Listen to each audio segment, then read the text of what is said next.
Hi, my name is Renee Hobbs, and welcome to LSC531, Information Competencies for Youth.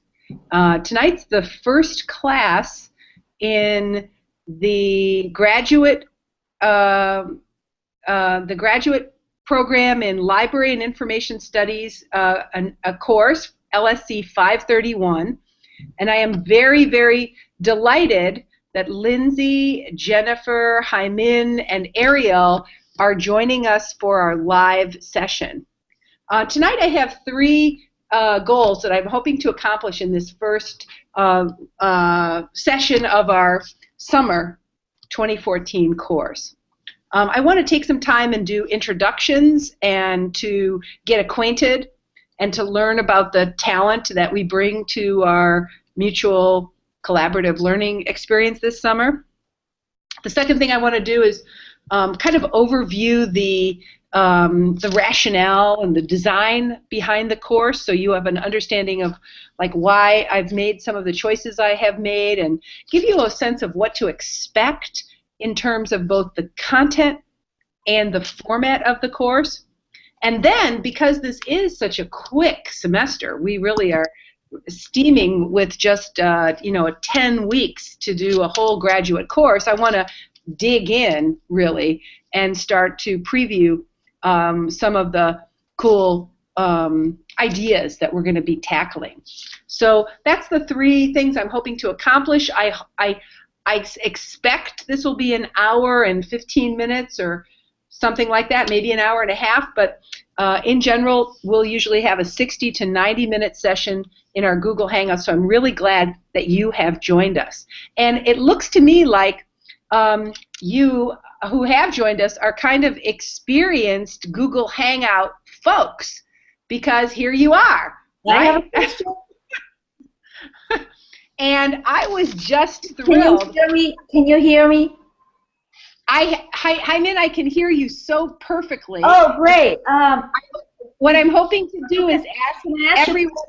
Oh, yes, I'm hoping to ask everyone to introduce themselves at this time.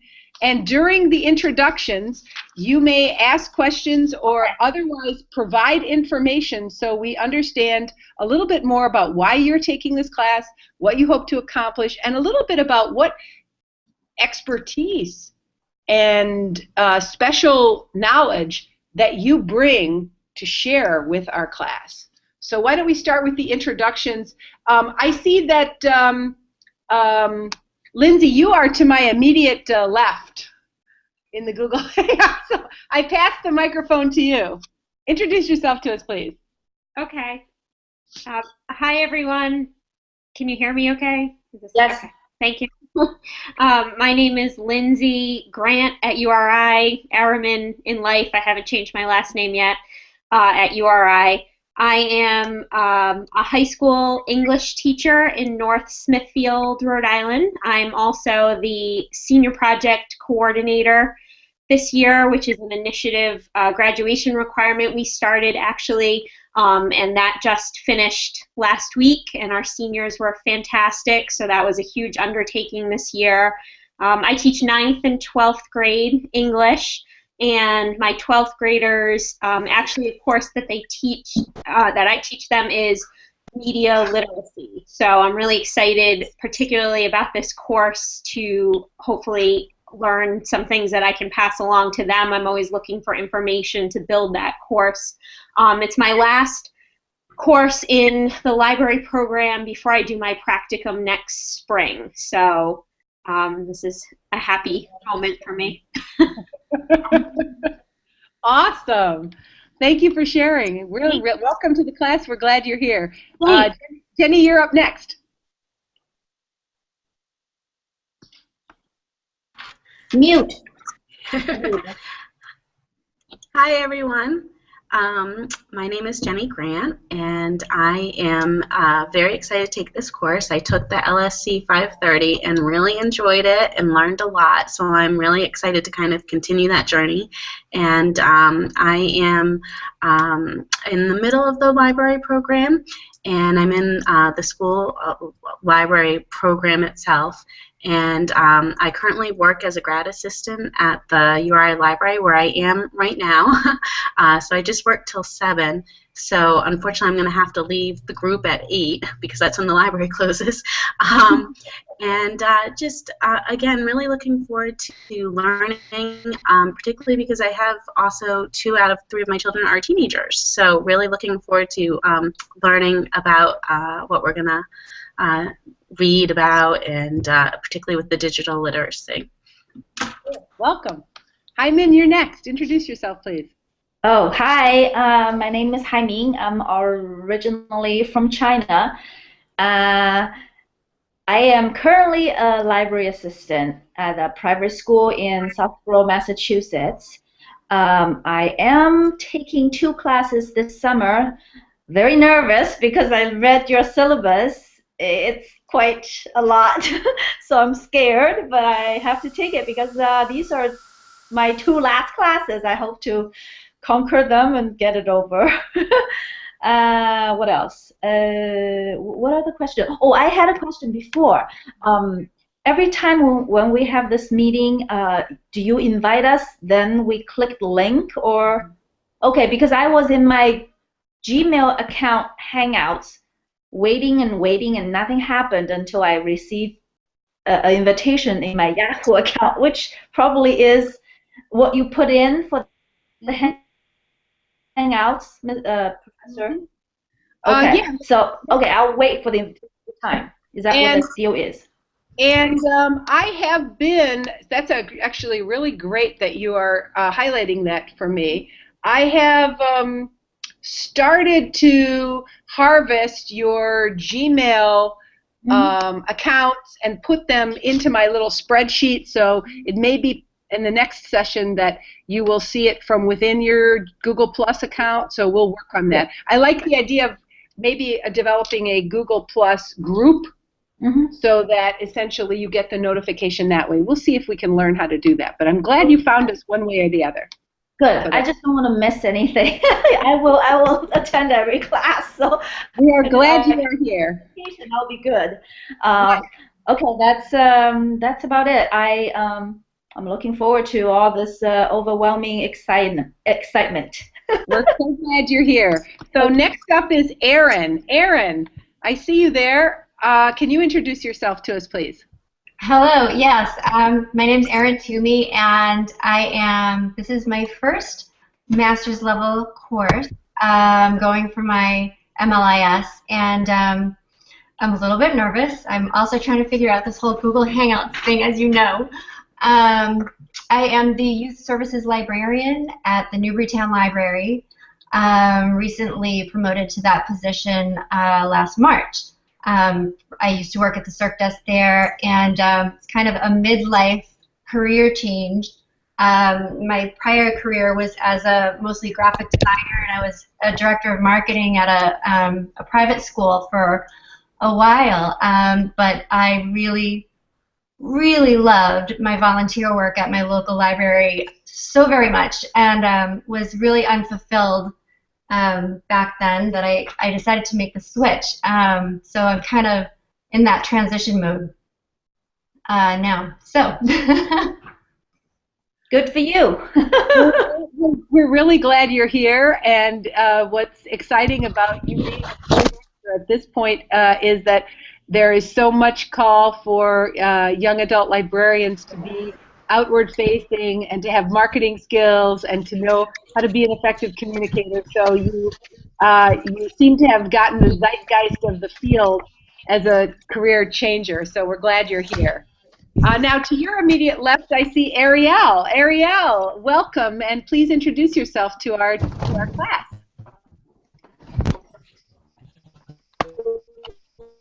Hold on. Arielle, where's Arielle? Uh-oh. Uh-oh. Arielle, can you hear us?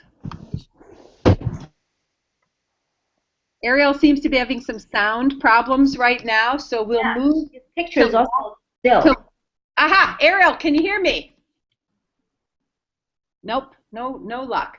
Okay, so we'll move to Laura. Laura, hello and welcome. We're glad you're here. We're just introducing ourselves to each other, and we're talking a little bit about why we're taking this class and a little bit about what our areas of expertise and interest are, because we are a learning community. We're all going to learn from each other this semester. So introduce yourself to us, please. Okay, my name's Laura Hogan, and I see a couple familiar faces, or at least one familiar face. Hi, Jen and Arielle. I am also making a career change. I was a human resources manager and consultant for about 15 years, took some time out in between to have 3 kids, and so this will be my 6th class in the program. And I'm trying to figure out which way to go. I do have some sort of, I really like children's literature and that whole side of a public library, but I also have this side of me that really likes, I don't know, maybe a special library. So I'm doing my internship in the fall at an academic library to try that. I currently work at a public library, so I have a feel for that environment. So I'm sort of still trying to figure things out. Cool. Well, that's a big part of why what the whole experience of graduate school is all about, is a chance to explore, to kind of find your passions and discover your interest. Now I see Rebecca has joined us. Hello, Rebecca. We're just working through introductions, and we're talking about why we're taking this class, and we're talking a little bit about the expertise and the interest and the competencies that we bring to this class, since we're all going to be learning from all of us. So why don't you introduce yourself to us, please? Okay, I'm Rebecca Ott, and I'm the young adult librarian at the Moore Memorial Library in Johnston, Rhode Island. So young adult is my specialty. It's where I want to be right now, and it's really exciting to finally be in a class that's going to focus on everything that is immediately applicable to what I do every day. Woohoo! And of course, because we have a constellation of folks who are working as young adult librarians, we're going to have an amazing semester. So we're really, really glad that you have joined us. Now, what I thought I would do next is introduce myself to you a little bit, and to do that, I'm gonna share my screen, and I don't know whether you can see this or not, and what happens if I do that. Can you guys describe to me what you see on the screen now? Like a PowerPoint thing. A PowerPoint. Like a PowerPoint thing. Big enough so that you can read the words, or no? Yeah. Yes. Got it. Okay, so there's the title of our course, Information Competencies in Youth. This is a newly redesigned LSC531. We were very thrilled this May 9th when the University of Rhode Island formally approved the curriculum overhaul of the Graduate School of Library and Information Studies program. That new program will go into effect for students entering in September. Those of you who are now in the program are grandfathered in to the current program, but beginning in the fall of 2014, students will be enrolling in a new program. It's got quite a lot of great qualities to it, which one is that it provides more electives for students. 2 is that it has 3 tracks, one in library leadership, one in school and youth services, and the third track in the organization of digital information. So we feel like we've identified what we can do with great skill, and decided that that's where we're gonna focus. And it's a terrific curriculum renewal, because it takes the best of what we already do and then it spices it up quite a lot. So this is one of the courses that has been spiced up a little bit. As you know, I'm teaching it for the first time. Today I'm going to introduce myself to you and talk a little bit about some of the design choices I made in this course.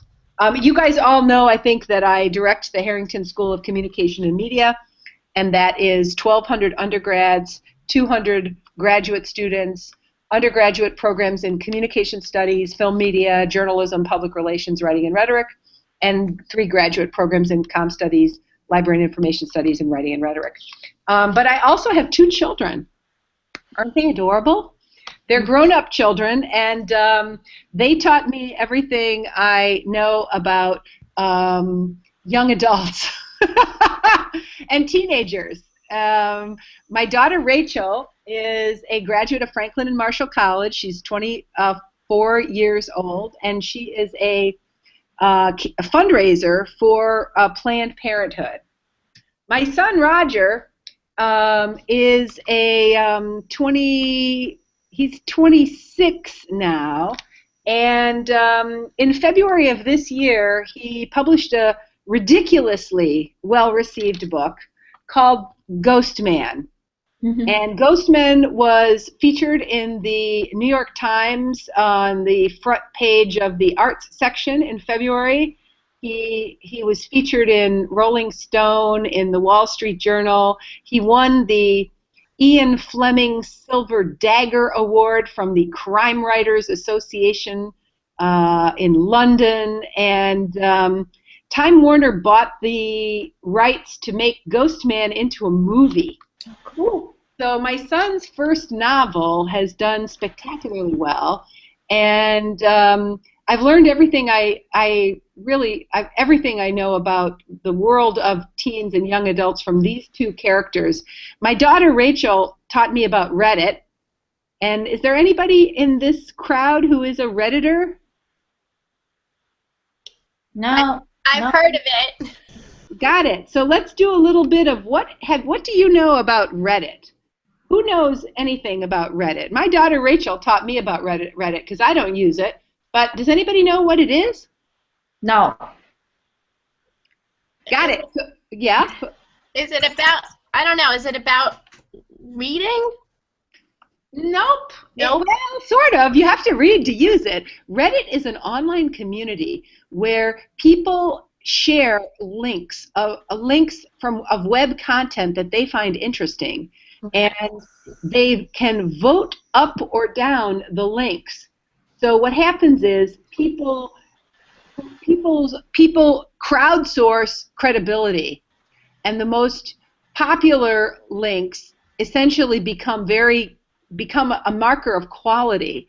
So, and it's a little bit like micro communities. So the community of people who like web comics will vote up or down the best comics, and the community of Redditors who like, I don't know, food blogging will vote up or down the best food blogging. So it's a really interesting online community where a certain kind of social judgment is happening about the quality of information. We're going to talk more about that this semester. Reddit's pretty cool. My son Roger introduced me to what might be called the dark side of the internet, and that's something that young people are also exploring, right? In addition to the positive aspects of the internet, my son Roger, being a crime writer and writing about all things criminal, introduced me to a website called B-Chan. Has anybody in this room ever heard of B-Chan or know anything about B-Chan? How do you spell it? Is it B-E-C-H-A-N? Nope, it's /B/CHAN. C-H-A-N. Okay. /B/CHAN. Anybody ever hear of that? Nope. Got it. B-Chan, I'm warning you right now, if you go looking for it, it's pretty scary. B-Chan is the dark side of the web. It's where the trolls live.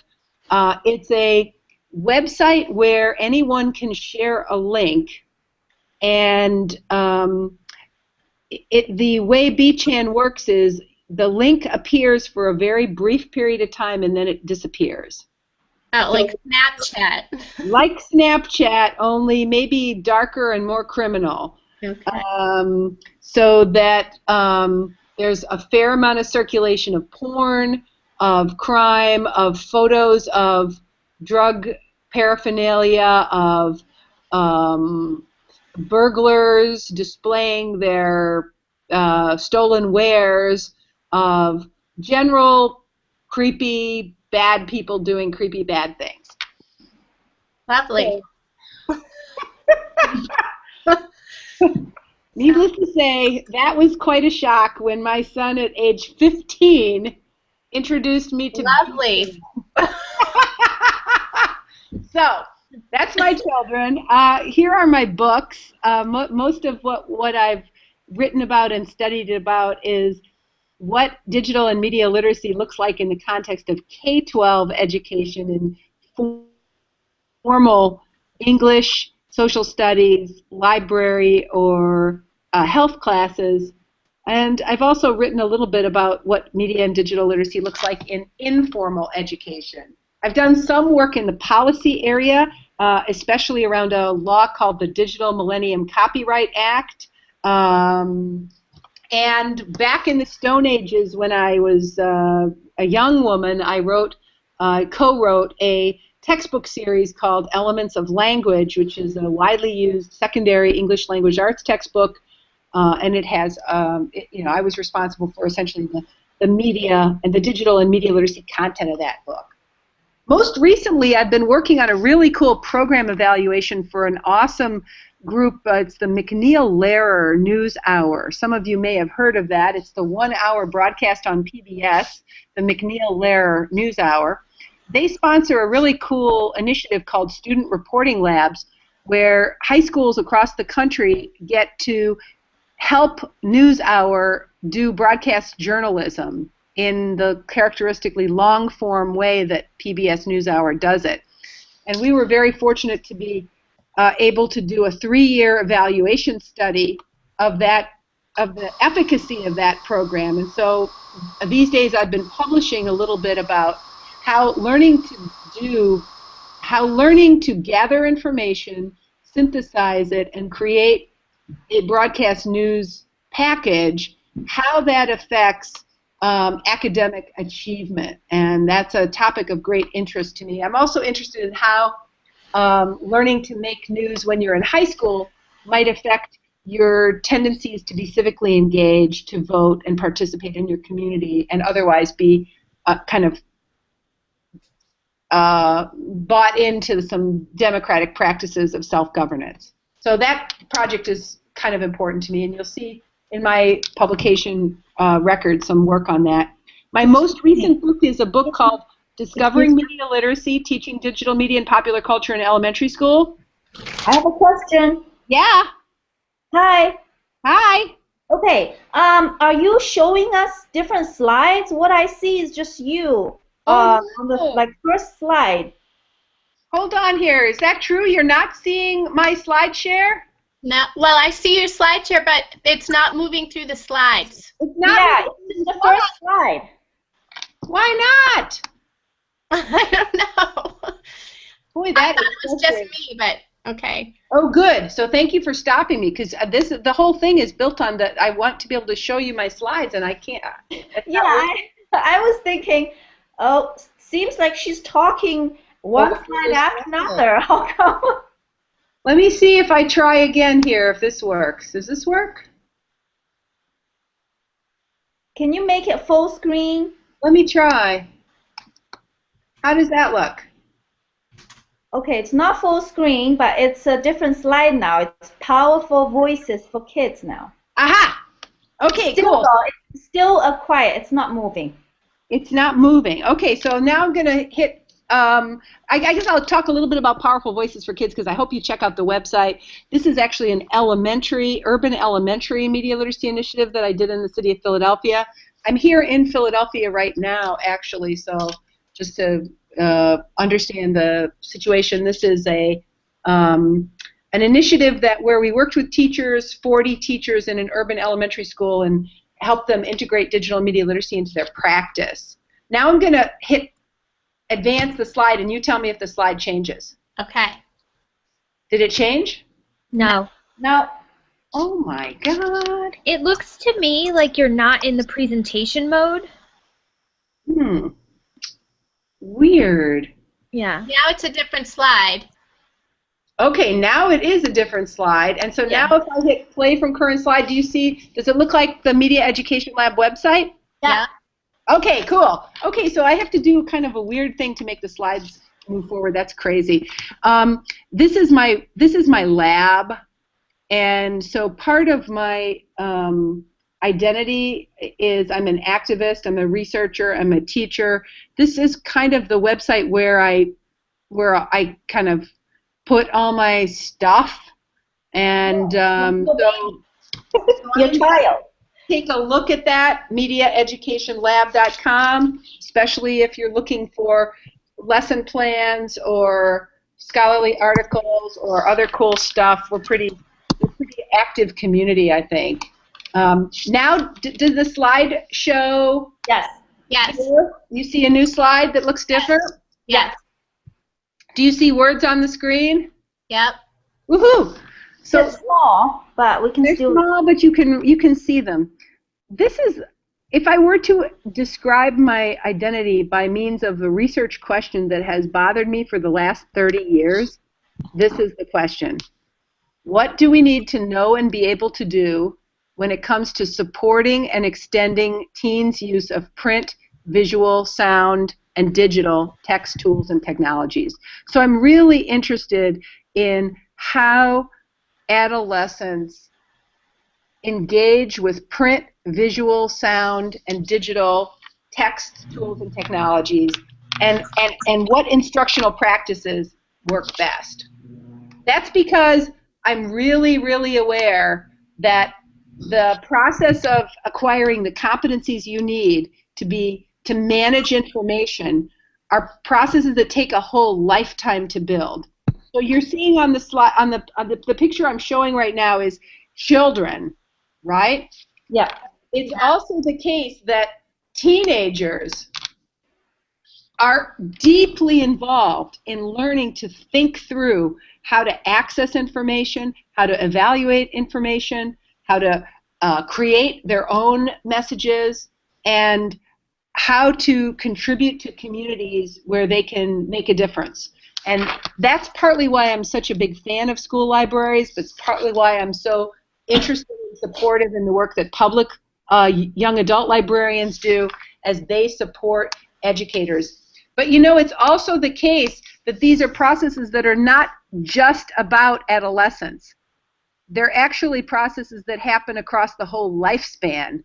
So the slide I'm showing now shows older people, including ourselves.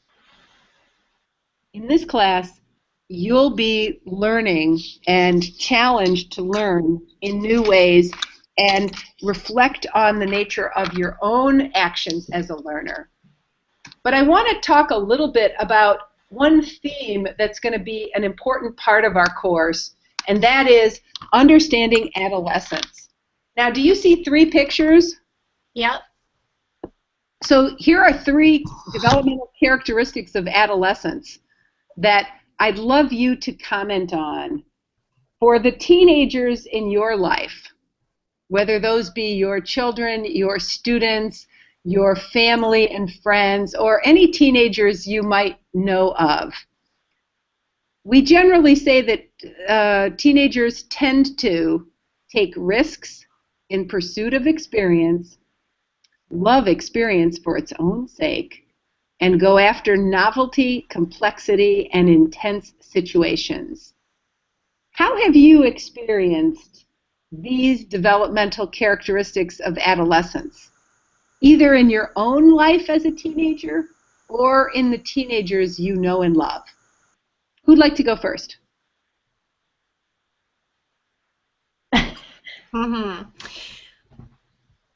Well, I have 2 teenagers right now. I know one of them would, I think both of them would never do anything like those pictures are showing, though we still have a ways to go.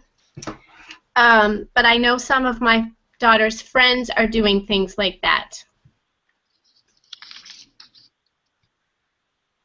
Okay, that's a great way for us to start. Who else to share? I would also like to say, with Laura, I have 2 teenagers, and they're definitely all about the newest technology. Definitely they want to keep up with their friends, and they're always about the new. So anything that's new, if it's yesterday's news, it's definitely not as important. has been my experience so far. Thank you for sharing that. Going after novelty, the new, it's very compelling for kids. Anybody else want to weigh in?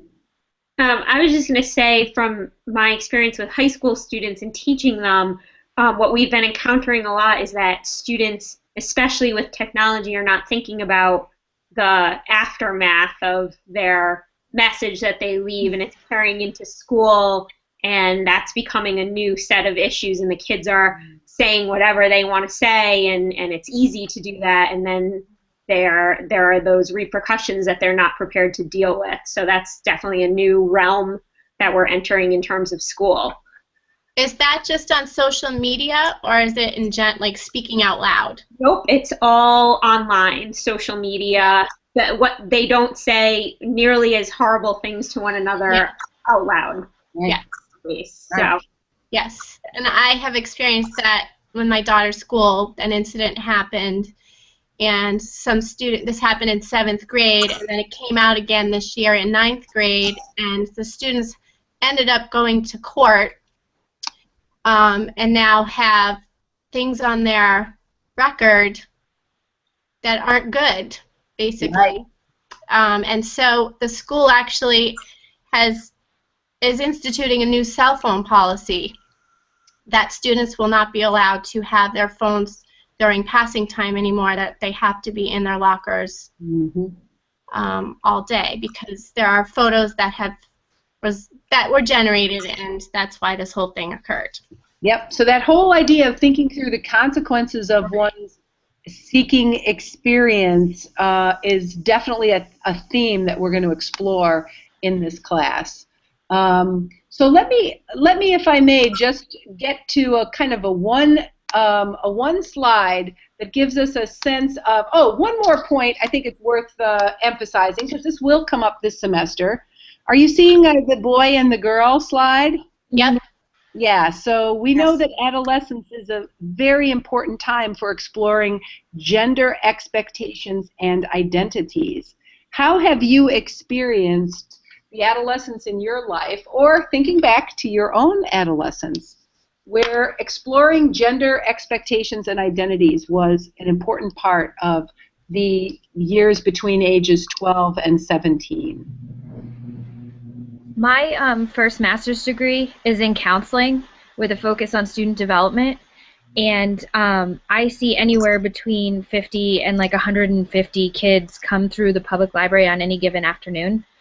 And for the previous point, a lot of my digital lessons are about positive digital representation of self and how things don't go away. But I think as educators and me as a public librarian, I really need to create a safe space where they can take positive risks in exploring the different aspects of their gender identity and their own student development growth, because teenage and emerging adulthood's really when you should be trying on all different kinds of hats and figuring out where you belong. More risk-taking, I think, happens with emerging adults than it does with adolescents in terms of solidifying your identity.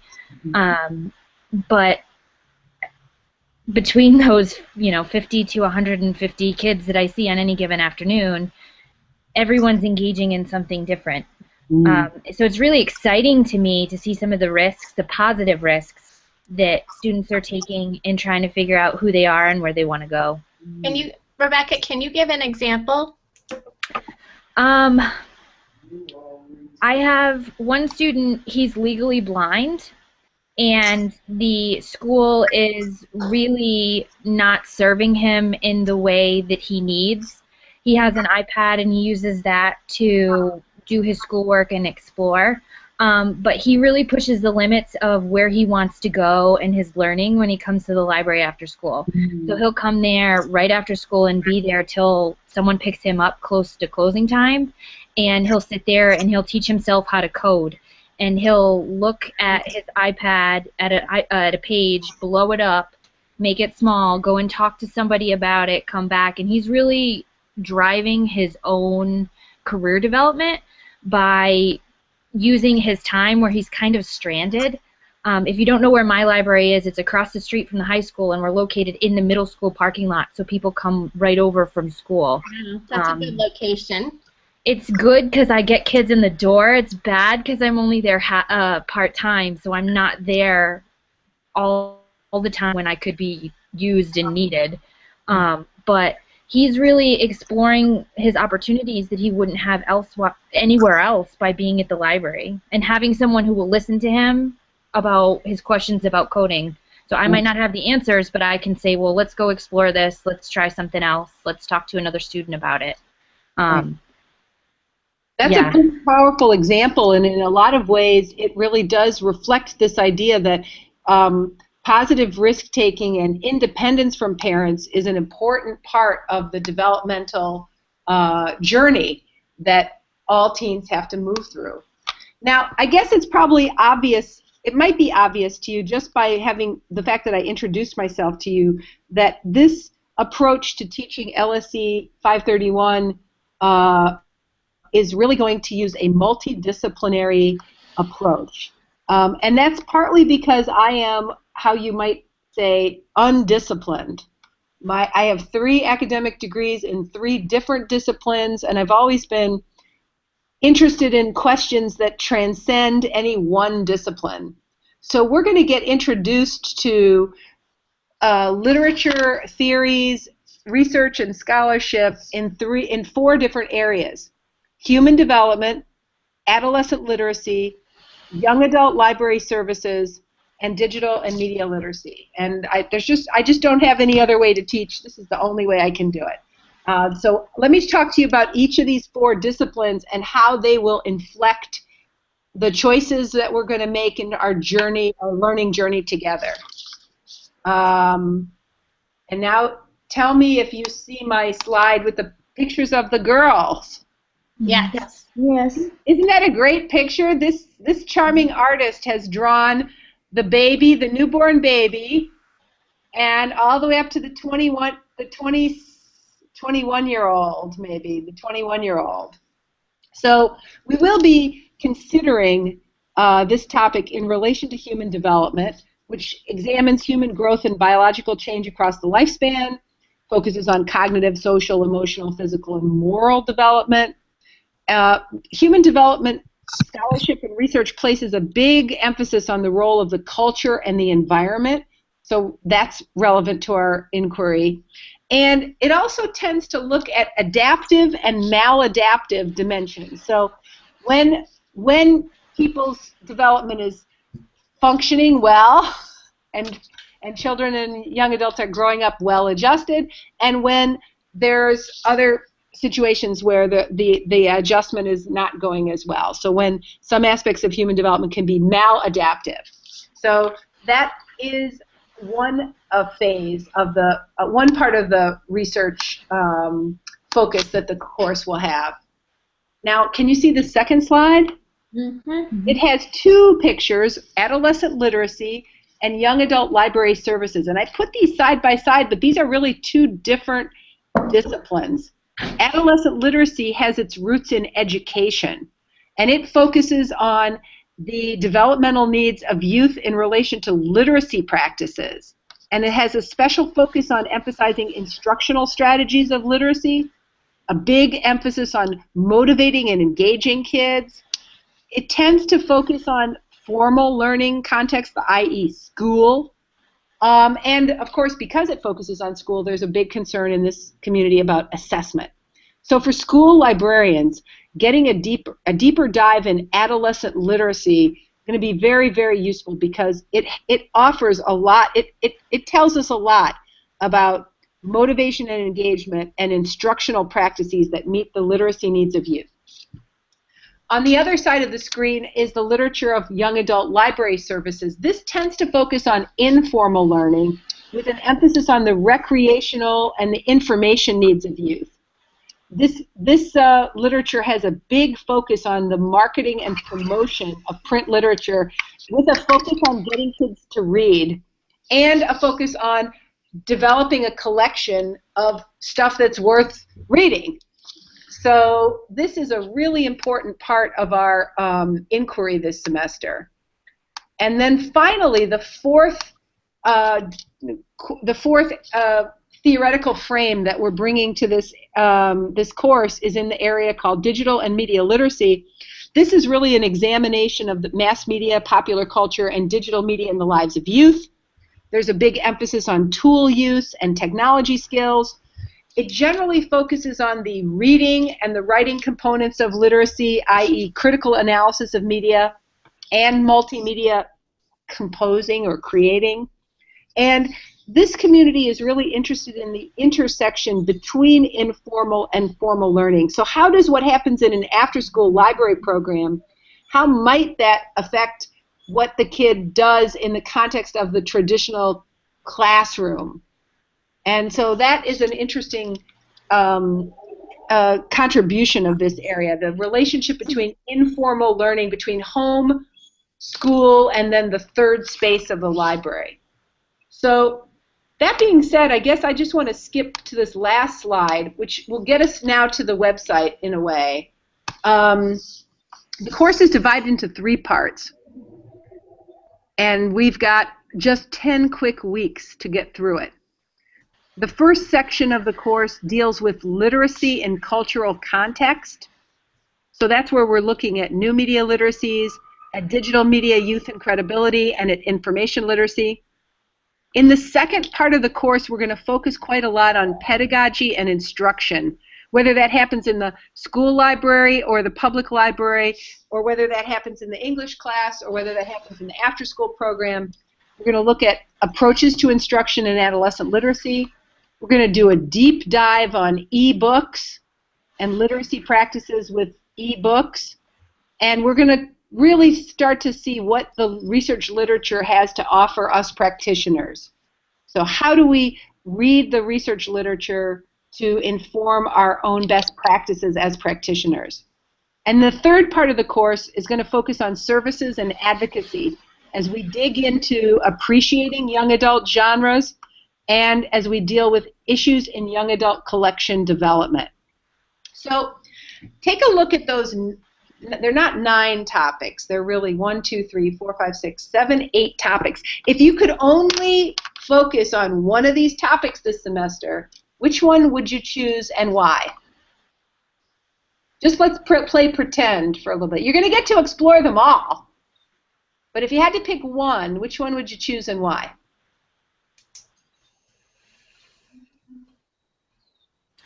I'll offer one. I would say ebooks and literacy practices, because my teens don't utilize ebooks the way in which I would think that they would. So in fostering that skill and that usage in my own site would be something that would be beneficial to the collection that I maintain. Thanks for sharing. Anybody else want to pick a favorite topic? I think for me, it would just be appreciating the YA genres, kind of that third section.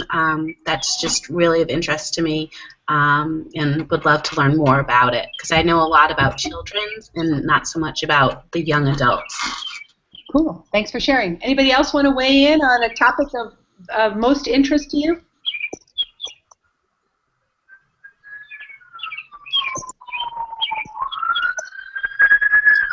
Okay, who's in a city with all that traffic noise crazy? Mute. Who's ever in the city? Mute. You got to mute right now. Okay.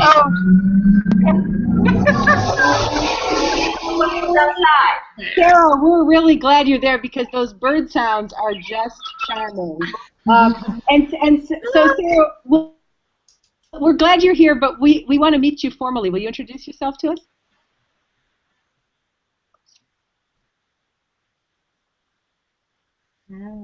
Oh, but see, now she muted herself, and now we can't. So now So Sarah, maybe you can introduce yourself to us. Take yourself off mute and introduce yourself to us. Tell us a little bit about your background, your experience, and why you're taking this class. Can you hear me now? Yes. Oh, great. Okay. Hi, I'm Sarah. This is awesome. Okay, I'm Sarah. I'm graduating in December. This is my first time using Google Hangouts, so very cool. I'm interested in this class because it's an area where I don't really have any expertise, and I work in a public library, and I find a lot when kids come to me for readers advisory purposes that I wish I had more to offer them, and it just feels like a gap that I'd like to fill, and it's a burgeoning area that libraries are only growing and developing and building their YA collections, so I'd like to be a part of that. Awesome. We're glad you're here, and thank you so much for joining us. Now, what I'd like to do now is many of you have the ability to open up another window. And so I'd like you all to go to the class website, which I'm going to put my screen share on and see if I can navigate myself to that website. Let's see if I do this, if I can get us there. So, hold on here. That's not the way to do it. So I'm going to try to get myself to the course website, and I want to do a little navigation to talk to you a little bit about how we're using this class and what you can expect from our adventure. Oh yeah, there we go. Got it. Okay, so maybe you can see it now. Yes. Can you see it on the page, on the screen now? Yes. Beautiful. So I hope you've poked around and you've clicked on why take this class, and you've read a little bit from the syllabus. These learning outcomes, I take these things really seriously. I've crafted them really carefully. I have a lot of confidence that you will advance all of these competencies, and it's an ambitious set of learning outcomes. So I do feel like it's worth reflecting on which of those are most meaningful to you. Under About, you can also get my contact information, take a look at the policies that are listed in the syllabus, and this is kind of important. This section called Questions and Answers. It's probably likely that you have questions, and you will have questions as you move through a course like this because it is so unique. So here's a place where you can ask questions and share information and get answers. And I wonder, is there anybody who can open up this page and type in a question just so we can see what that looks like?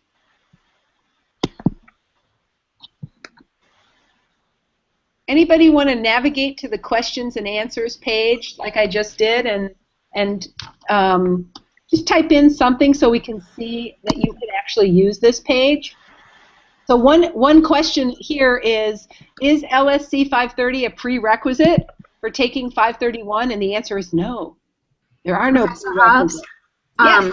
I tried to go in, and it wouldn't allow me until it said I wasn't allowed yet. Thank you, Jenny. See what I'm doing right now? I'm just setting it to public. Okay, now try. Anybody want to navigate to the questions and answers page like I just did? Just type in something so we can actually use it. Oh, somebody's playing the video in the background. Oh, isn't that great? Beautiful. Somebody says, hi, I am here. Does it work? Actually, I didn't write my name, but that was me. Excellent. Now, somebody's doing something in the background, and it's definitely distracting. So, who's that? Who's doing that? Okay, good. That seems to... No? Is that me? Am I doing that? Okay, maybe not. Okay, so I think one of the things that you should do is poke around the website and explore. Oh, somebody's playing the video in the background. Oh, that's me. Who is that? Somebody said, hi, I am here. To get back to the main page, you can always click. I don't know. And who? I'm gonna manually mute you guys because it's somebody. I'm manually muting you all. projecting. How hard is that? Just your left. I don't know. Okay, good. That's it. Aha. Okay. Woo. Okay, that's better. So, whoa. Let's see if I can go back. Let's see if I can go back to where I was. Where was I? I see it there. Yep. Sorry, I'm struggling here. I can't find my own page here. Where is it? I have too many windows open. That must be the problem. Aha, there it is. Okay, so I do invite you to download the syllabus right here, and some of you got it in an email. Notice how you can always go back by clicking on the picture. The picture always takes you back to the main site. Here are the assignments that are due as we move through the course. I think it's really important to start with the principle of this class, and I'm pretty excited about it. I feel like it's a pretty exciting experiment. It's probably, over the next year or so, I'll probably discover some of the challenges to this kind of teaching, but the design for this course is a form of open network learning environment. So it's based on the idea that the learning management system like Sakai or Moodle or Blackboard really teaches learners how to create within the learning management system. But for professionals, like library professionals, information professionals, an LMS can actually interfere with learning to use the tools that you will need to use in the workplace. And so there is a group of educators in higher education and in the professional fields that say, we have to reject learning in the LMS environment, the learning management system, in order to help students build transferable skills. Skills that they learn in their graduate education that they can immediately apply in the workplace setting. So if anyone asks you, why is Hobbs using a WordPress? Why is she using Twitter? Why isn't she using Sakai? You can say, Hobbs is building this course on the principle of the open network learning environment. And its intention is to facilitate the transfer of learning between the classroom and the workplace setting of your future careers. So that's the theory. You'll tell me at the end of the semester whether or not it worked. But I do invite you to take a look at the assumptions that I'm making about you that are built into my educational philosophy. I'm assuming that you are an engaged and self-directed learner and able to make strategic choices in order to maximize available learning opportunities. I'm also assuming that you learn best by making and doing things. And I'm also assuming that reflection is an important part of your learning and your literacy development, and that that's activated through social interaction. And that social interaction is challenging and supportive, where we have a lot of trust and respect, and so we can take risks intellectually with each other. So that's the educational philosophy that's guiding my choices. I also want to talk a little bit about technology competencies. I know that for some of you, there's some anxiety about this course because of its use of technology. But we're all learners in this enterprise, and so don't be cautious. Don't be nervous if you feel like the learning curve is very steep for you, or if you feel anxious. That's actually part of the idea here, and that's partly why we want to be able to depend on each other, because there are people in the course, 25 students it turns out, and we can all learn from each other. So I feel like those paying attention to those design principles of the course are kind of important. before I begin to talk about what we're going to do this week, does anybody have any questions about the course assignments? You can unmute your microphone and ask a question. There are really 4 assignments here. Participating in class by doing the activities, producing 2 multimedia reflective essays and posting those to your blog, doing a research review, and then a final paper or project. Do you have any questions? Could you explain a little bit more about the research review, what that is about? Oh, thank you so much for asking that good question. So one of the things that the research review gives you the opportunity to do is really dig into the process of evaluating research that's meaningful to you. So what you're going to do is you're going to find you're going to search a bunch, you're going to read a bunch of research, you're going to find one piece, and you're going to really write a very careful summary and critical evaluation of that piece. And the idea here is, like every field, the explosion of new knowledge in this interdisciplinary area of information competencies for youth has good quality research, okay research, and junk. And so you're in the research review, you're going to be demonstrating your ability to recognize what counts as quality new knowledge in a field. You're going to be identifying what makes it relevant. And we're going to scaffold through that process by reading some of the research literature ourselves and trying to identify. How can you tell whether this is a good study or not? How can you tell whether this is an A-list journal, a B-list journal, or a C-list journal, right? What do we do with studies that are flawed or weak or limited? Why are they published at all? What value do they have? So we're going to open up all those questions, because it turns out that practitioners benefit from being able to identify what's valuable about research and recognize what are the limitations and the affordances of research. I don't know if that was clear or not, but that was my take. Other questions that you might have? Thank you. Other questions? I have one. Can we use the same blog from last semester, or do you want us to create a new one? Yes, what a great question.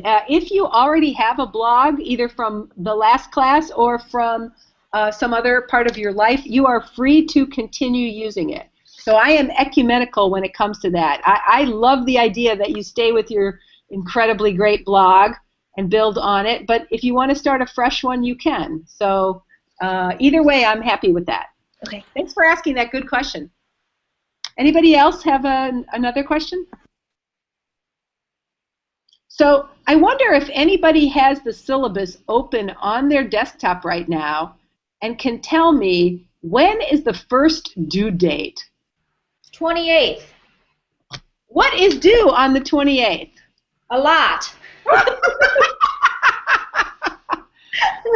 Okay, and you're looking at section 1 called Course Intro, right? Yes. So I think it's really cool to know that every week one of those boxes will appear with it exactly what is due, what you have to read, and where you are in the course. And Yes, I love that. Thank you so much for making it so clear.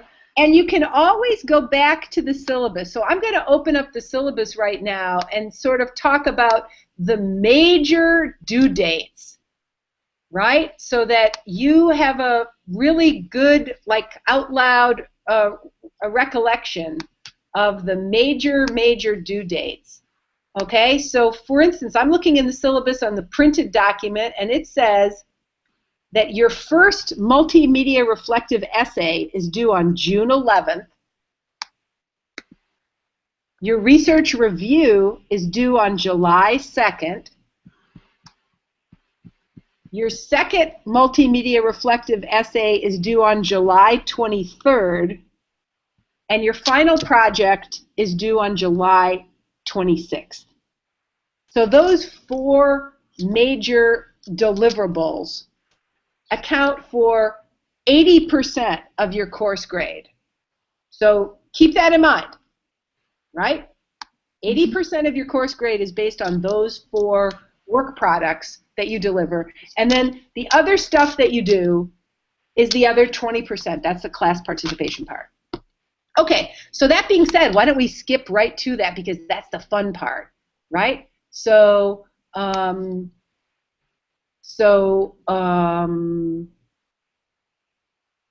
going to do my screen share again. Let's see if I can do my screen share again. I guess I'll go like that.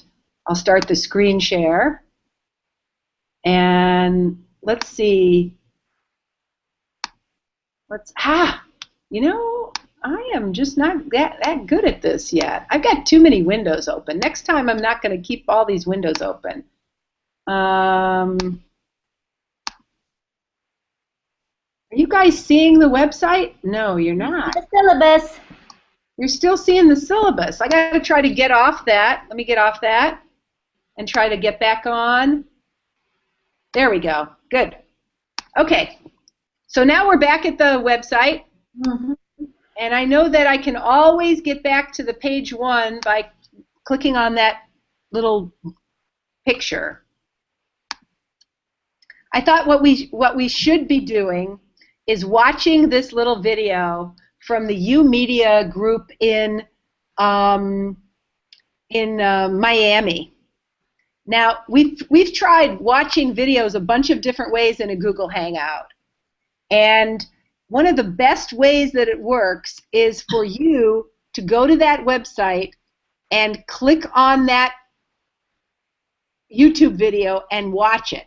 Rather than me try to play it through the Google Hangout, why don't you just go to the website and click on that video and watch it? It's exactly 59 seconds. 59 seconds.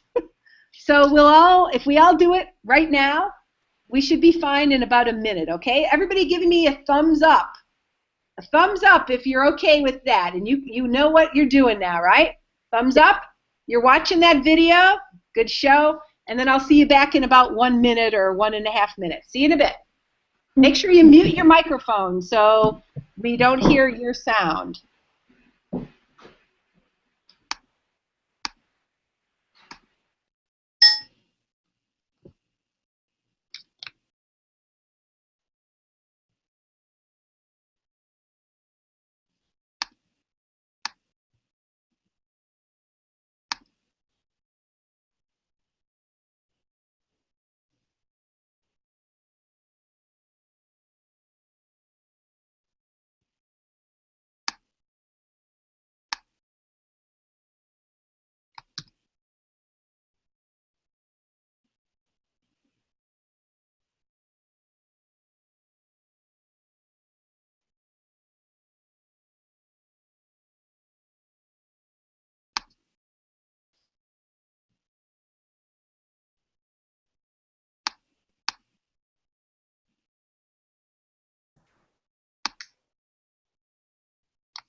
All right, why don't you guys give me a thumbs up when you have finished watching it? All right, I see the thumbs up. So now, how about if you click on the Titan page that says, right underneath the video, it says, after viewing the video, explore the Facebook page. I guess you won't be doing that right this minute. And then use this space to comment on what you think it might be like to work in this library. What might you really enjoy, and what might be difficult, unpleasant, or tedious, right? So what I'd like you to do is just scroll down the page. I've kind of bolded, as I will tend from time to time, bolded interesting phrases that catch my eye. But I'd really like you to take serious this idea that I'd like you to answer the question, what might you really enjoy about this job, working at this library, and what might be difficult, unpleasant, or tedious? So why don't you take about 3 minutes and see if you can compose a little response to that question.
Okay, just take about another minute.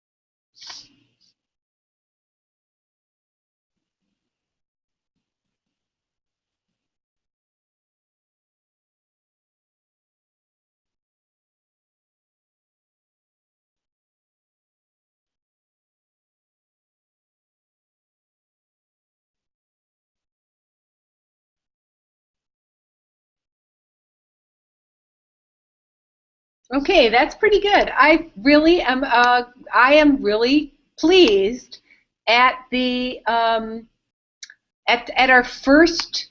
If you think about it, it's a kind of silent conversation, and I invite you to go back into that Titan pad and take a look at the ideas that your peers generated, and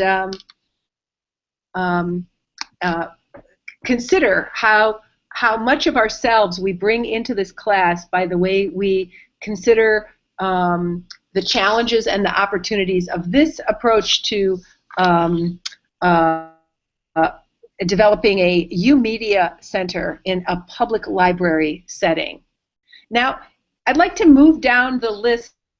As you can see, every class has some activities that we do in our live session, like the activity we just did, and some activities that I'd like you to complete after the Google Hangout, but before our next class. And this week, there are really 3 things that I'd like you to do. Well, 4 things if you count them all up. First, I'd like you to establish a Twitter account and post a message to the class hashtag, using the class hashtag LSC531. Use appropriate keywords related to this course and search and find at least 10 people to follow, including your peers and your instructor. If you have questions about how to do that, you can check out the section on learning technology. And here I've placed a really cool little tutorial called Learn About Twitter. And it's a really simple little set of videos that introduce you to the whole thing. I also invite you to watch this amazing video right here. It's only 5 minutes long, but it's really powerful. It was produced by the U.S. Department of Education, and it's really about the use of Twitter as a professional development tool. So you may be wondering, why are we using Twitter? But I believe by the end of the semester you will have a deeper understanding of its significant value as a professional learning tool. So we have to start that process right away. And I sure hope that you follow me. And there's my tweet stream. So for those who's going to tell me that they're a Twitter virgin? Do I have any Twitter virgins in the room?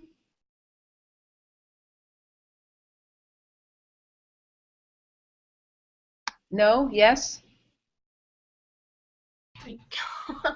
Nobody wants to own up to that, huh? That's okay. It's kind of an awkward phrase, right? So you can see that I am. Oh, it's me. I had myself muted. I was yelling. Oh, good show. So you are. I'm kind of virgin, yes. You are a Twitter virgin, so you will be experiencing Twitter for the first time this week. I created an account like 2 years ago, but never used it. I refuse to use it. It's like a full-time job. Aha! So you will, I think, have a great opportunity to experiment with Twitter this semester. Okay. I'm constantly putting stuff up. You can see my Twitter stream here, right? So I am sharing maybe 5 or 7 times a day. And these days, since I'm thinking a lot about this class, using the hashtag LSC531, let's see here. Here are, whoa, exciting! I see Hyman, I see Jenny. I put up a link to a really interesting article about a teen librarian who's using Twitter to get kids to read. It's fascinating. Catherine Damiani has weighed in. This is Arielle. Jane, looking forward. Catherine, we're just delighted that we've already started our little learning community here. I'll tell you a little secret, and only the students who watch till the very end of the live show will get it. If you need to reach me, the best way to do it is to send me a Twitter message. Okay, so you see my cell phone number is listed in the syllabus. You can call me anytime, but if you really want to reach me and you have a question that needs an immediate answer, contact me on Twitter, and I'll be sure to get that message and respond as promptly as I can. So that's your first activity. Then what I'd like you to do is this is a pre-writing activity. Introduce yourself to the class by sharing some memories from your teenage years. Read the work of other students and ask questions or comment. Then use the Titan Pad to offer information on at least 2 of these questions. What do you remember about your high school library? And you put your answers here.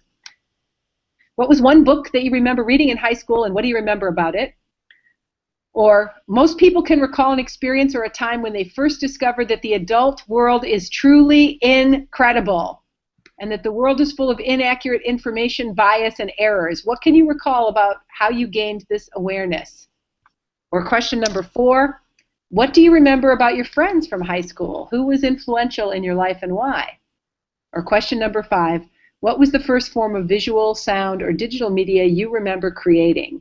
And what do you remember about the process of creating? So I'd like you to comment and share your own lived experience for at least 2 of these questions, because this discussion really helps us get to know each other better, and it also serves to help as pre-writing for what's coming up. The third activity that I'd like you to do is I'd like you to read these 3 pieces. This piece is available online at the URI library. It's a very short piece, just maybe 4 pages. Lisa Tripp, my friend, wrote this piece recently in the Reference Librarian, the Scholarly Journal. So I'd like you to read that piece. You'll notice that I'm not giving you the PDF copies in a one-click situation because I actually want you to go search and find them. I'm kind of doing that on purpose. So that's making your life a little bit less comfortable, but it's actually really good practice for you. Okay, and then my book, Digital and Media Literacy, Connecting Culture and Classroom, is available on Amazon. That's a little tight for trying to read it by next week. So I do have copies available in Davis Hall. The retail price of that book is like $28, but I have author copies, and I can sell you an author copy for $20. If you go into Davis Hall, you reach out to my assistant, Cynthia Weller, and she will grab a copy off the shelf for you. So I'm expecting you to do this one piece of big reading, right? And then these 2 smaller pieces.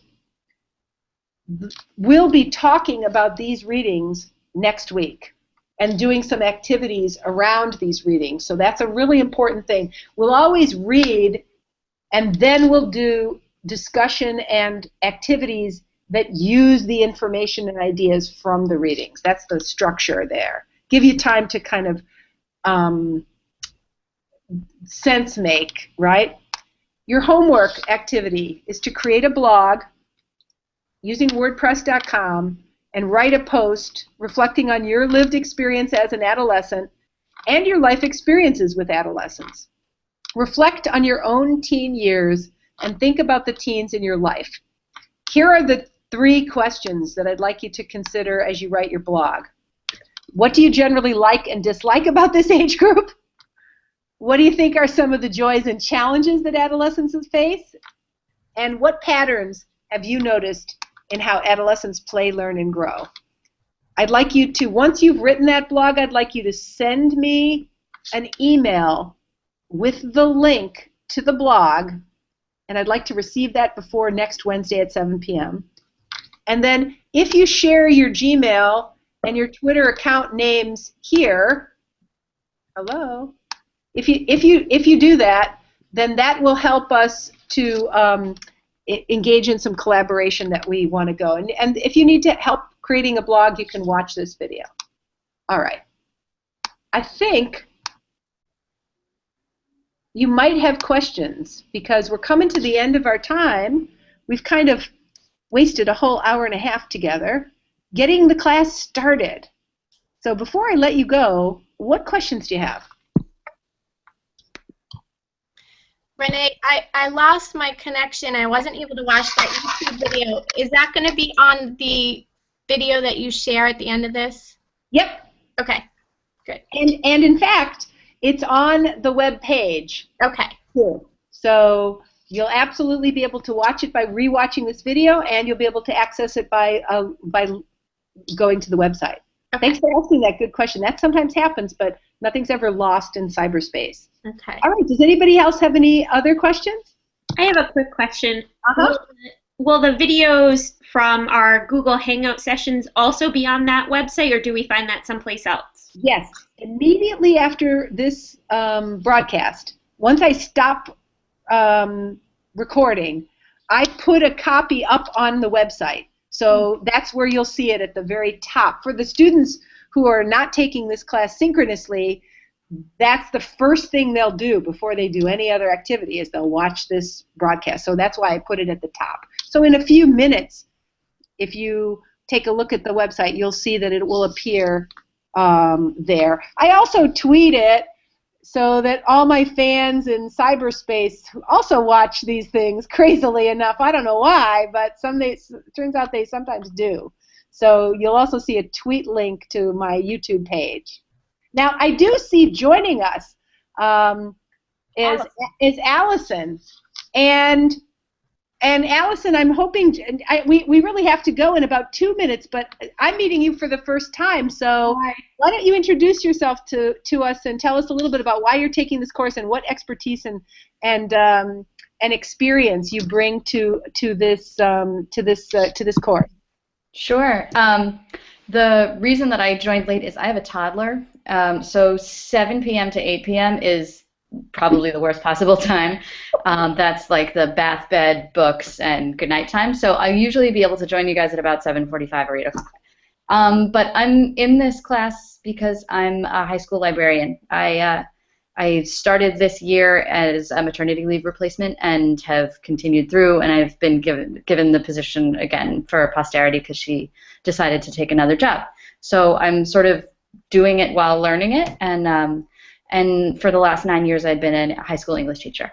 So this class is kind of the pinnacle of both of my worlds. So I'm really excited to be able to put together the YA lit piece, the teenagers, the writing, and all the technological stuff that I've been really interested in the last couple of years through starting this new career. So cool. Yeah, we're glad you're here. You guys in the first half, but I'll go backwards to the beginning and see what you all said in the first hour. No problem. We're really glad you're here. And one of the things I think you probably can see, the 3 themes of looking at collaboration, pedagogy, and advocacy, those big themes are going to come through because we're going to be learning from each other all along in this course. We haven't yet gotten to feel the real delights of collaboration that we're going to experience in this course, but I can assure you we're going to have a lot of fun and we're going to learn from each other. So thanks for hanging with us. My name is Renee Hobbs, and you have just finished watching the opening course of LSC531, Information Competencies for Youth at the Graduate School of Library and Information Studies at the Harrington School of Communication and Media at the University of Rhode Island. So thanks for joining us. I'll look forward to seeing you live or remote next Wednesday, May 28th at 7 p.m. Eastern.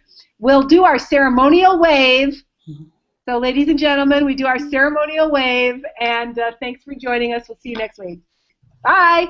Bye. Good night.